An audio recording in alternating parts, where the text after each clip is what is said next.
Thank you so much for being here. Really exciting to see all you guys here. This is a great turnout.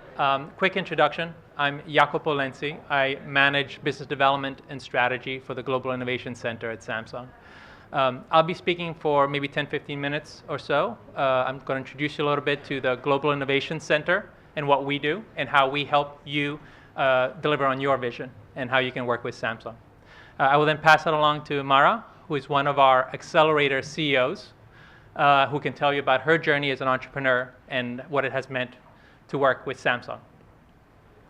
So I'm delighted that you're here to hear me speak, but I really do feel that the reason you're here is because of this. Not because of me, but because Samsung has such an incredible distribution capability for all of you. We are number one across many, many devices. And just as importantly, we touch consumers in so many more ways than any other company. We're in the kitchen, we're in the living room, we're with you when you're walking down the street, we're at home, we're in the office. No other company can give you this kind of reach. And I think that's what's exciting for companies like you.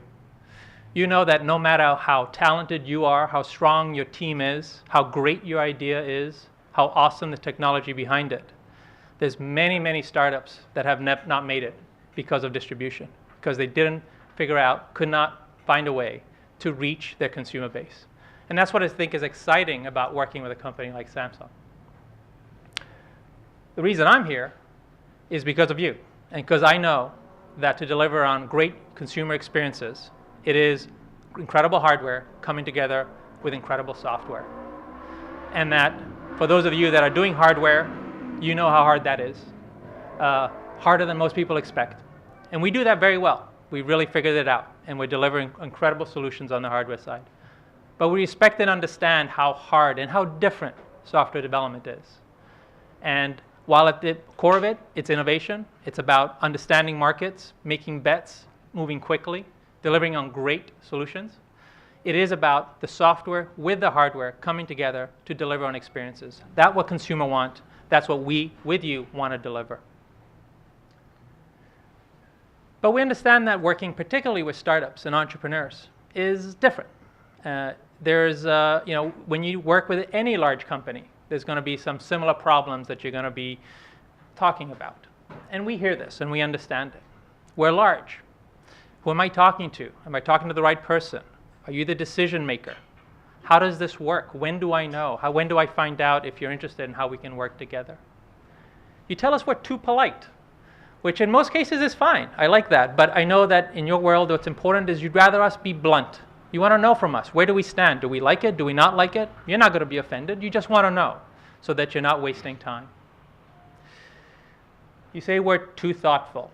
And that's you being polite, because I know what that means. We're a little deliberate. Large companies can spend a lot of resources in uncovering and talking to you guys. And you guys don't have that many resources or time.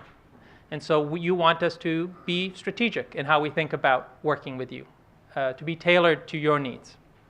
And that's exactly what we try to do at the Global Innovation Center. Two main ways. First of all, we understand and respect what your most valuable resource is, and that's your time. We need to work on startup time. We need to be respectful of the number of people and resources you have to engage with a company of our scale, and modify the way we engage with you to take that into account, so that we can help you deliver against your goals. That's a little tactical. I mean, at a broader level, I think fundamentally what you as entrepreneurs and startups want to do is find companies that speak your language, that understand the opportunity under the same terms you do. What we try to do is really get behind you and understand what your vision is. We want to fall in love with your passion, what you're trying to achieve, what you're trying to do. Then we can talk about, do you have the capabilities to deliver on that, and how can we help you do that? Then we can look at risk and understand how we can mitigate that for ourselves and for you in delivering against whatever it is that you're trying to do. Some companies, unfortunately, end up flipping this a little bit. And that's where I think companies of our scale can sometimes get in trouble in working with startups. So we're really mostly investing up front in understanding what you're trying to do, why you're passionate about it, and what do you need to achieve that goals. And then let's work together on how we can make that happen. So who are we? So Global Innovation Center is a group here with a lot of folks here in Mountain View. I'll talk about our geographic reach that are working directly with startups to enable them. We're not a lab. We're not an R&D center for Samsung. We were created about 3 years ago to work directly with startups to make them successful. We believe that innovation in software is best done by small teams, consumer-facing, working directly with the market, and iterating with them to deliver on those solutions. If we make you successful, we'll make Samsung successful along the way. So we set ourselves up with offices across the US in the key technology areas. We've hired folks that have mostly been working in these environments for years. I'm here in Silicon Valley with a background in various startups, including ex-startups, including eBay. We have people from Google and other companies that you would recognize. We have folks in New York City as well, working with the entrepreneurship ecosystem there. But just as importantly for you is we have invested in a team in Korea. So just as much as we can speak your language, we also speak Samsung language. And that's critical to help you be most effective within Samsung. So we have a group within Samsung in Korea that helps us engage with the business units, understand their priorities, and translate for them how best to work with you. Our job is to be your advocates and to make you successful. And if we don't feel like we're set up to do that, it'll be our job to make sure that things are taken care of properly, which includes possibly stopping the conversation. Secondly, once we have the team in place, what we really did was organize ourselves around your needs. We're very agnostic to how we engage with you. We try to understand what it is that you're looking for and what you need. And then we try to deliver against your various needs. Whether you are still at the idea stage and looking for an environment to develop that idea into a product, we have an accelerator, which we can talk more about. If you're a little later stage and are looking for an investment or need the right partnership to help grow your nascent business, we're there. Or if you're at a stage where something more strategic makes sense, we can also work with you and investigate whether an acquisition by Samsung makes sense. And I'll give you an example later on of how we kind of work through that with companies. But ultimately, our job is not to funnel ideas or opportunities through any one of these functions. We're really looking to understand from you what's going to get you there faster, quicker, and what makes for Samsung and how we can share in that vision. And we'll work with you across these various ways to deliver on that promise.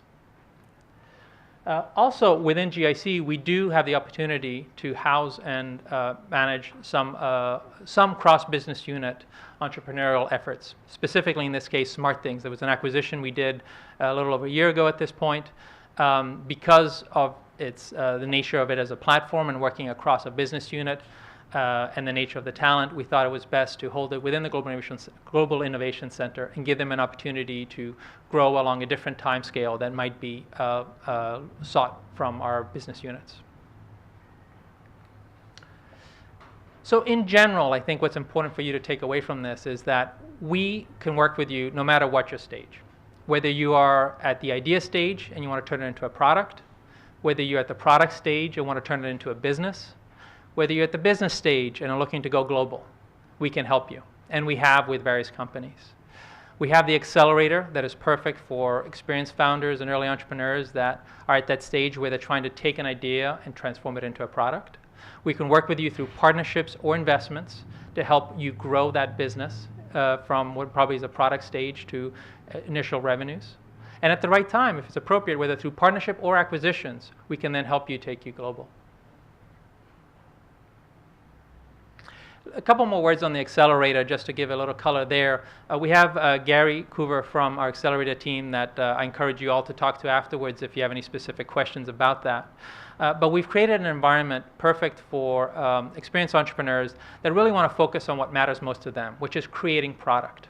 We've tried to take a lot of the overhead away about whether it be creating the right infrastructure, hiring, fundraising, all the basics that you really, quite frankly, don't want to be spending time, and giving that time back to you so that you can focus on the product. We have an accelerator in New York, and we have an accelerator here in San Francisco. And Mara, as I said, is one of our accelerator CEOs, and she'll be talking a little bit about her experience in that. We give you preferred access to Samsung, have access right to the very top of our leadership team. we can provide you that kind of speed to market and scale that only a company like Samsung, I think, can provide, and which is one of the missing building blocks for many of you as you're thinking about how to deliver on your vision. And at the end of the day, we can either, quote unquote, acquire you into our company. We have had some of our startups that ultimately have been brought in to our business units, and their products are now part of our flagship experiences. Or as well, spin you into the market where you can continue to fundraise and grow the business at that point. So this can be a step in your growth as a business, as an independent business as well. Our areas of focus are very broad, consistent with Samsung. It's a big company. We look at many things. We have interests and products across the board. At GIC, our focus is in software and services. We love open platforms. We have a really strong soft spot for that. We like opportunities that allow us to build experiences off of a common platform across our devices. But from a vertical perspective, it's been pretty broad. I'd say we've done a lot of work in VR. We've done a lot of work in connected homes, commerce as well, obviously, with our Samsung Pay efforts, which we can touch on. But essentially, no matter what you're doing, I suspect that Samsung is somehow involved in your space and can help. And if GIC is not the right partner for you within Samsung, but you still think it's relevant for Samsung, we can also be a good entry point overall for the organization and channel you and introduce you to the right people internally. A couple quick examples to just make this real. So I think Lupe is a great example of how we work agnostically with a company. I don't know if you guys are familiar with Lupe. It was an acquisition we did earlier this year, and right now they form the core of our Samsung Pay offering. An incredible team, an incredible technology that essentially allows mobile phones to engage with existing point-of-sale systems. So you don't have to rely on NFC or any other technology. Anything with a magnetic stripe reader, you can essentially transmit your credit card information to. Everybody has this passion and vision for mobile payments taking over from credit cards. But fundamentally, from a user perspective, there isn't anything that broken with a credit card. And ubiquity of acceptance of a credit card is always going to be incredibly compelling relative to what an Android Pay and Apple Pay can do. What was compelling about this team and this solution is that they had found a way to engage with existing terminals without any upgrade on the seller side. And so that allowed finally for mobile payments potentially to really take hold because of ubiquity of acceptance. So an incredible team, an incredible technology, a solution in the market, but as we said before, difficulty in getting that distribution. Despite a great idea, really challenged in finding that traction that an idea and a team like that deserve to have. So we first encountered them and invested in them. We thought they were doing something really interesting. We made an investment in them to facilitate ongoing conversations with them as far as encouraging their growth. We brought them to Samsung to talk about partnership opportunities, how we could embed their solution in our flagship devices. And we soon came to the realization that in order to enable them best, and in order to get the level of integration that made sense to make them successful, we really should think strategically. And ultimately, this became an acquisition conversation. And we acquired them early this year, and now they are in our flagship phones as one of our key selling propositions for our users. If you haven't used it, I encourage you to buy a Samsung S6, or if you don't have one, or borrow one from a friend and try it. It is magic, and it's always fun to see merchants react to you just going up to their point-of-sale system with your phone and paying. And they'll tell you, we don't have NFC, this won't work, we don't take Apple Pay. That's okay. This will work, and it is truly a magic experience. So that's the kind of scale we can give a startup. We can take them global in very short order, and you can be the cornerstone of the experiences for us. And you don't have to go through an acquisition for that to be the case, but that's just one example of how we've done it. At the other level, we can talk about Perch. It's one of our accelerator companies. Great team, great talented team with background in Amazon and other great startups. They came to us with an idea. The idea that the home monitoring system is broken, that the existing solutions are expensive, and they require contracts that really don't take advantage of the fact that there's a lot of technology already in the house that you can take advantage of to deliver against the peace of mind that many people are looking for in the home. There was a lot of innovation that needed to happen to deliver on that promise, on that idea. And they found within the Accelerator a great environment to focus on solving the problems and creating the right experience, the right product, without having to go out and fundraise or do market research, and having the access to the Samsung senior executives that allows them to work with us to understand how to use our installed base to deliver on their promise. So they just, I think they had an open beta back in October. They're out there in the market now, getting great early traction and early reviews. Of course, we'll be market tested. We'll be listening to the market to tell us what's working, what's not, like any startup. But we're very encouraged by the early results. So that's it. I just wanted to give you, again, a quick introduction of who we are, where we fit within Samsung, and how we can work with you to deliver against your vision and your needs. We talk your language. We talk Samsung's language, which is always convenient. And we really kind of work with your needs and processes in mind as we try to deliver against the brighter future for our consumer base, working closely with you. So if you have some great ideas, if you've got some great companies, or if it's just great talent that's looking for a way to contribute on a broader scale, we'd love to talk to you. And I think we have some contacts at the end of this presentation where you can reach out to us. So I'll stop there. I'll pass it on to Mara, who can give you a little bit of the insider experience as an Accelerator CEO and an experienced entrepreneur. She'll tell you a little bit about her journey to Samsung as well as what Samsung has meant for her. Okay.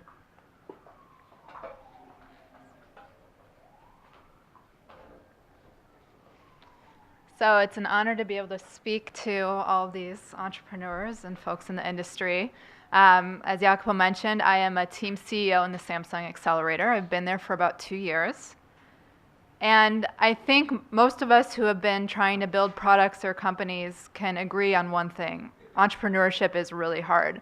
I know we read a lot about unicorns and massive funding rounds and startup perks, but the story on the ground is always a bit different than what you read in the papers. And so I'm going to share a little bit about my real life experiences as an entrepreneur. But before that, I'd love to know a little bit about you. Has anyone here developed apps or is currently developing apps? Yeah, a fair amount. Well, welcome to Mission Impossible, or nearly impossible.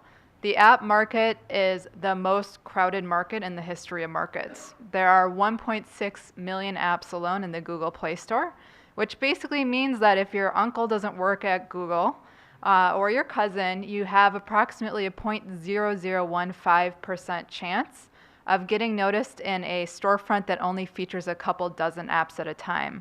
So I think this is my favorite example of how difficult it can be to break through. Not to say other markets are much easier. And that's why I'm here today, to tell a little bit more of how Samsung can help and why distribution is so critical. So a little bit about myself. The one consistent thread in my career is that for the last 14 years, I have been building products and brands for consumers. That's what I love to do. It's what I think about most hours of the day. And for the past 8 years, I have had the privilege of being able to start companies from scratch. And to date, I've had one acquisition. I ran a venture-backed startup for approximately 6 years, and that's the story I'm going to tell next. And one product that is now going into commercialization with Samsung. But it all starts here with our moms. We all came from moms, and my mom was kind enough to educate me, and after I finished that expensive 4-year university, I thought, well, I should pay it back to mom. I'm going to get a stable job. So I started off as a global brand consultant and worked with big name brands like Unilever and Pepsi and Yahoo. And basically, mom had something to tell her bridge group, which is always an important metric in our family.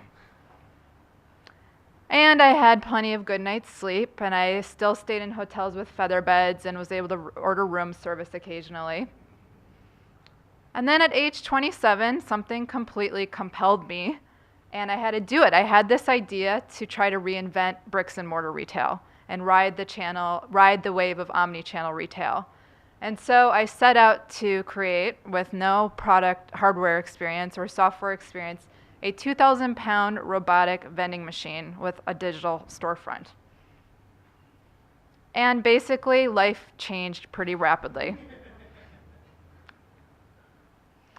My vision was clear. I wanted to combine the best of e-commerce, bricks and mortar, and automation, and reinvent the storefront. So I started raising capital and building a team.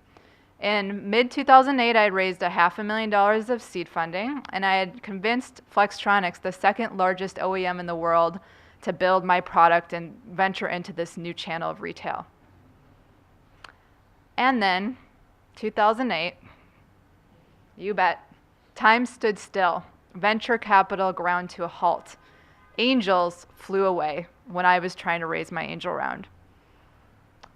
And so if too big to fail was likely to fail, then too small to fail was almost certain to fail, especially for a first-time CEO in hardware and retail, which were probably the least favorable markets to be in at that time. This was the time of microfinance. So we heard that capital was still flowing in Asia and the Middle East, which meant that, yep, we got on planes, we reached out to 8 degrees of our network and tried to tap into those markets.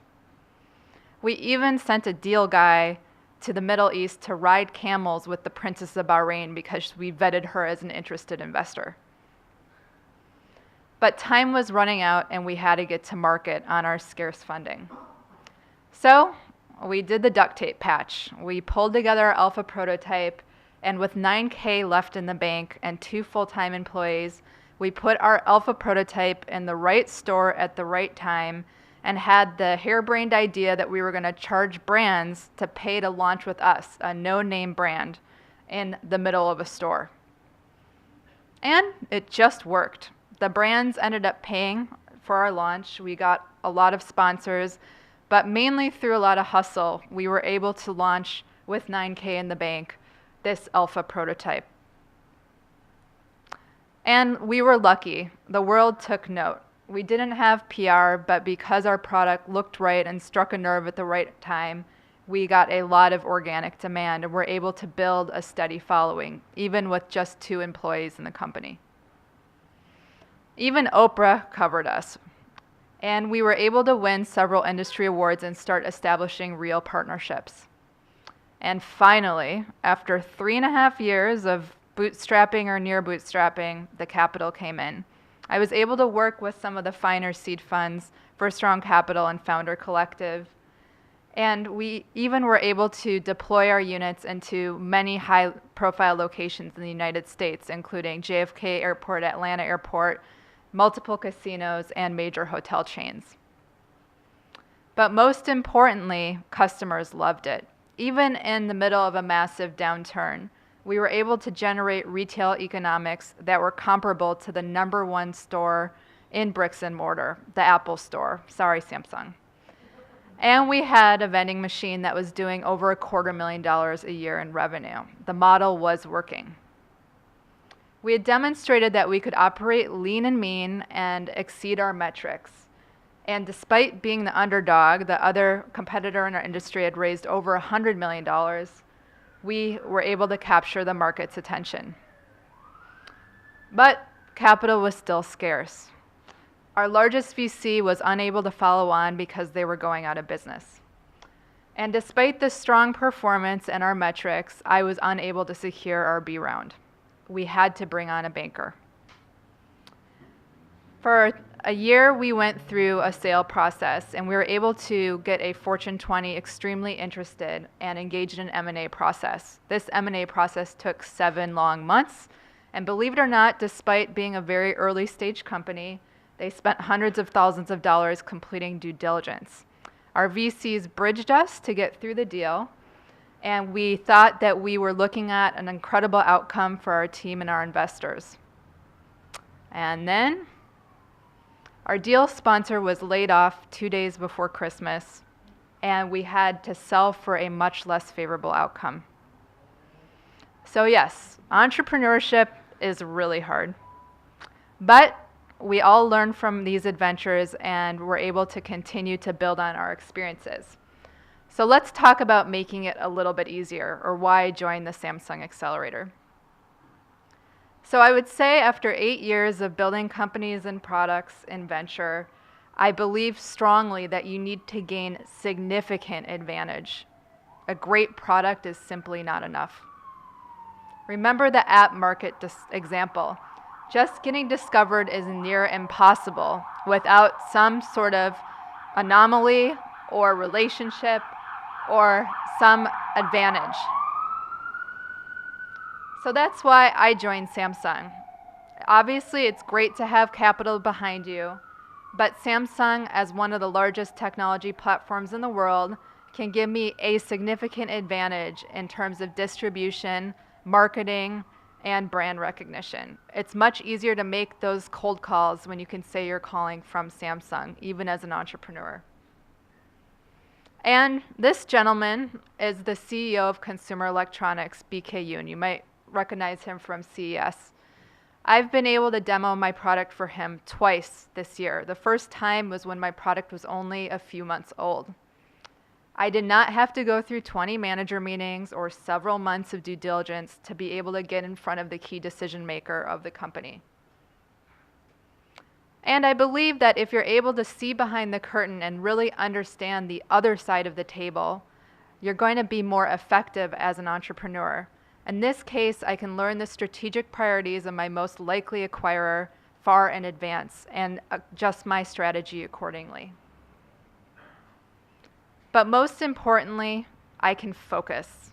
I can focus on making a product that people will love, and I don't have to worry about things like liability insurance and janitorial services and finding office space and the million other things that consume our attention, not to mention the biggest time suck for founders, the big FUNDING.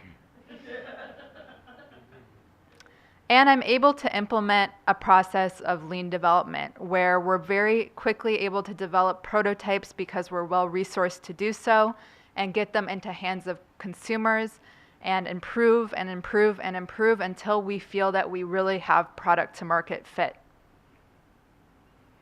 Which leads me to my last point. If you can succeed at Samsung, you have one of the largest consumer technology platforms behind you, and you're able to reach millions of consumers with your product and make a difference in their lives. I will be available for any questions, and you can also reach me at m.segal@Samsung Accelerator, and please reach out with any way that I can be of help. Thank you for your time.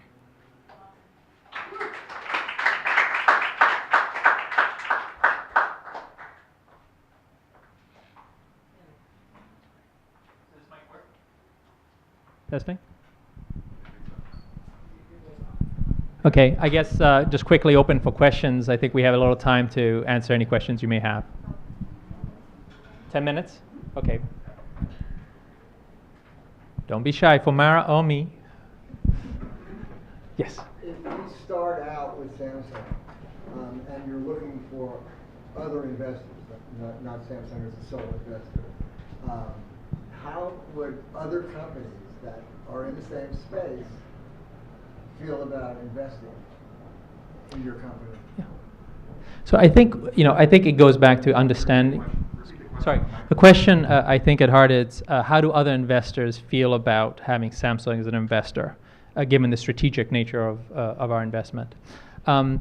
This goes back to, so generally speaking, that has not been a problem, and it really talks to we don't assume and expect to be the right partner to all of you. I think it's about you understanding what it is that you need to be successful in your business and how our distribution and our capabilities make sense. And we've worked alongside other investors very well because they understand the value we can bring to the table. And we're very good corporate venture teams. I think we have Brendan, who's going to be talking a little bit later specifically about our investing activity and how he's working alongside financial and strategic investors that understand what we can bring to the table. So again, we're not going to be for everybody, but we work very well with other investors if it makes sense for you as a business. Yes? So how much do you want the startup to be tied to, how close, be tied to the Android, for example, as a software platform, and Samsung hardware platform? Sure. So we're trying to solve problems for users, period. Right? And we are trying to deliver on their needs. And we, on a smartphone basis, are very closely aligned with Android, obviously. But we are an independent company that is looking to deliver on great experiences for our users. And so in the accelerator, and Mara can talk to this, many of the companies there develop both for iOS and for Android, sometimes first for iOS and then for Android. So we're really not focused on our needs, as I said, or kind of our priorities. We're trying to marry kind of how to make you successful and understand how that might relate to our priorities. But we always keep the consumer front and center in what we do.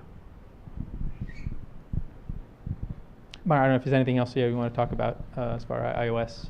Yeah, we've launched several prototype apps on iOS, especially when we're testing in the local market, just because the incidence of iOS usage is much higher here. Yes. So, I know your focus is on consumers, and that makes sense, but there's also enterprise accounts that I'm sure you have, and those are consumers at a much higher level. And how do you deal with entrepreneurs? Like, I'm a business to business. Mm-hmm.